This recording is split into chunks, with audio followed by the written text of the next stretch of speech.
পাকিস্তান ও আফগানিস্তানের মধ্যে হঠাৎ শুরু হয়ে গেল ওপেন ওয়ার বা প্রকাশ্য যুদ্ধ। কিন্তু কেন? যুদ্ধের তাৎক্ষণিক কারণ হলো ২৬ ফেব্রুয়ারি রাতে আফগান তালিবানরা পাকিস্তানের সীমান্ত ঘাঁটিতে ভয়াবহ হামলা চালায়। তাদের দাবি তারা ৫৫ জন পাকিস্তানি সেনাকে হত্যা করেছে। জবাবে পাকিস্তান শুরু করে তাদের অপারেশন গজব লিল হক।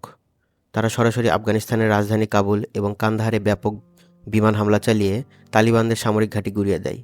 তবে এই সংঘাতের কারণ হলো দুটি। প্রথমত, টিটিপি বা তেহরিকি তালিবান পাকিস্তান। পাকিস্তানের অভিযোগ, আফগান তালিবানরা এই টিটিপি জঙ্গিদের নিরাপদ আশ্রয় দিচ্ছে, যারা পাকিস্তানে একের পর এক জঙ্গি হামলা চালাচ্ছে।